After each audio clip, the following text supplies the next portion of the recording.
Hey guys, what's up? Hope you're doing well. For this one today, I want to talk about something that I was actually starting to record probably 3 or 4 weeks ago now, but then I decided not to go ahead with it because I found out that there was new workers coming, and so there was no point in releasing this one until those were live so that I could actually include everything that you could spend money on in game. So what I want to talk about essentially is the things that I feel is the most I guess, profitable long term or the best things to be spending real money on. So, first, I want to address spending real money in games as a whole and just say that I do believe that this game does it really well. There's always going to be people in any area of life that's going to put things down and be a naysayer and point out all the things that are wrong with everything, right? Like that's how it goes, right? So as soon as these workers came out, it was like, this is so expensive. They're so cheap. They're trying to, whatever, it is what it is. But there's so many other games where there's pop-ups constantly. They're trying to sell you stuff every day. And it's like for this there's a monthly membership. There's packs that come out every couple of weeks for new items that add more to the game. And there's 3 workers that you can pay for that add new things to the game that are there forever. And that's kind of it. Unless you want to be like buying gem packs or whatever. But it's not like there's pop-ups constantly. It's not like there's things in your face trying to sell you stuff all of the time. There's elements to the game that are available that add more content if you want to pay for it. That's it. So I really do think that this game does it really well, where it's not like you have to watch an ad every 5 minutes or else you can't progress. It's not like there's pop-ups every 5 seconds every time that you try to do anything in the game. Like I really do think that Shop Titans does it really, really well in terms of adding to a player experience while not taking away from it with shoving money making in your face. But like with any game, the developers need to pay for the game that they made. They need to pay their staff, all that kind of stuff. So it's part of the game. And I think a totally acceptable part of the game. Like this industry would not exist if it wasn't for money coming in the door, right? And so every game is going to have a paid aspect to it. Otherwise, it's not going to be a game. And so let's talk about all of the different paid aspects of Shop Titans, all the different things that you can unlock. And in my opinion, although I'm not the most pay to win player out there, as you guys know, I was 100% free to play, hadn't spent a penny in game until I hit level 80, until I hit like 296 billion net. So I had not spent anything. So this is fairly recent for me. So first of all, and the thing that I think is the most important thing in terms of paying for regularly is Royal Merchant. I've had it for just over 2 months now. I just hit my third month a couple of days ago. And so with Royal Merchant, you're able to repair items with gold, which changes everything.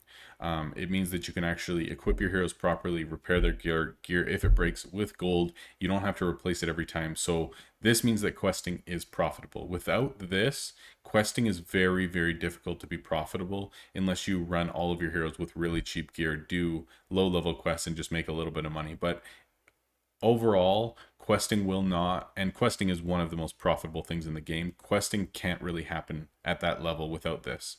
Everything else is pretty minimal in terms of what it gives you, but that's going to be the biggest thing. Obviously, with events like this, let's say view rewards, these second rewards you're not able to claim. So there's obviously a lot of rewards with every single event that happens every week that you're able to claim extra things when you pay the $9 a month or whatever it is. For me, it's like 12, $13 a month type of thing. So there is really cool benefits with it. Repairing gear is one of the biggest ones, but I do believe that this long term is one of the things that's going to make you the most gold in the game and help you to progress, just because you can actually equip your heroes properly, not worry about having to replace their gear. You can have really good gear on all of your heroes and be able to make crazy amounts of gold. Like if I have feathers, I can make 1 billion gold a day just from questing alone. It's actually insane how much money that you can make.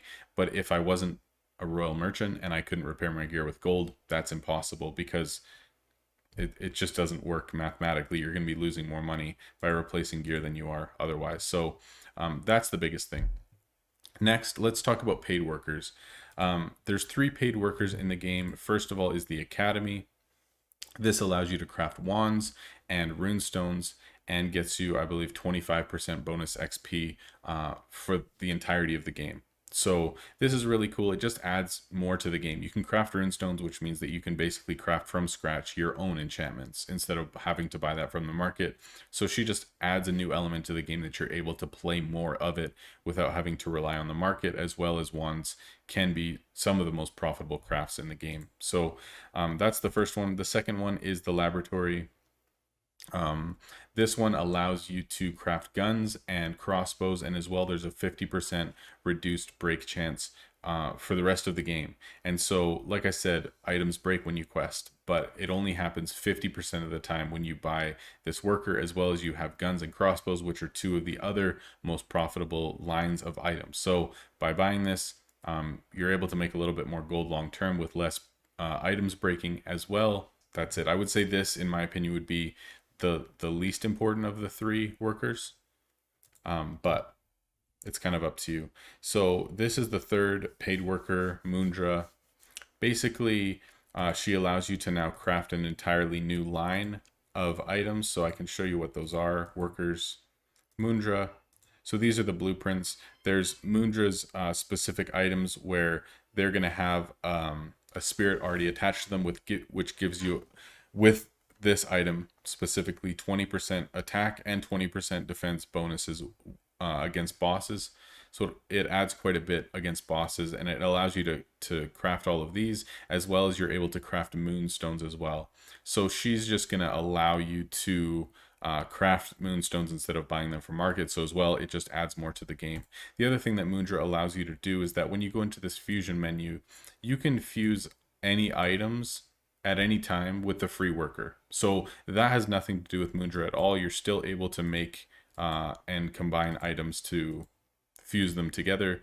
You'll have to buy the moonstones from market, obviously, but you can still have access to all of that. And then these full moon recipes, which is the components and items and chests and that sort of thing, these are available free to play only 24 hours when there's a full moon. So about every month, this will be available for free to play players. So you can still make your feathers, you can still make your ascension shards, like all the things that you would normally want to do.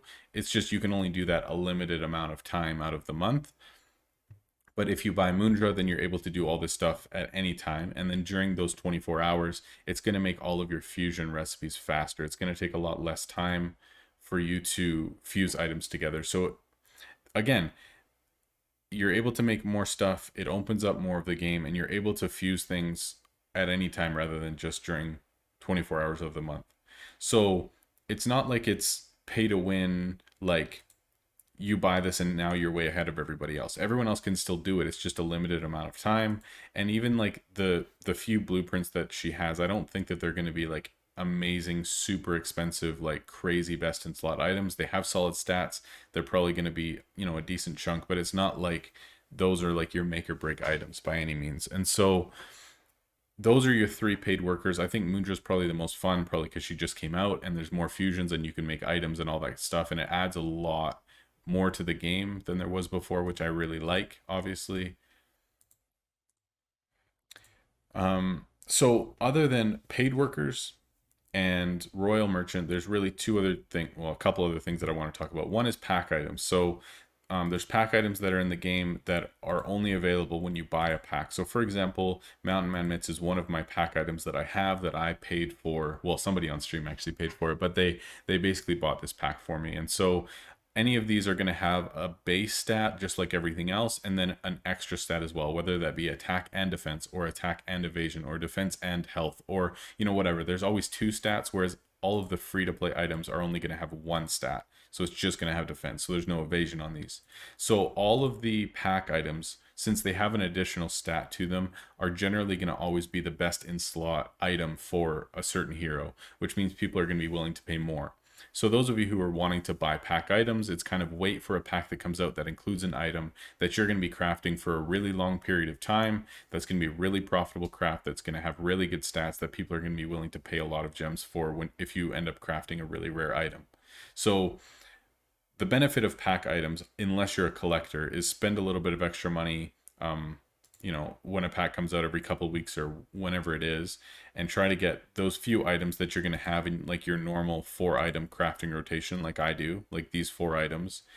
So these mountain mammoths are in my rotation. This Maplewood Gale is another pack item. So as you can see, it's got attack and defense. So it's a pack item and has 2.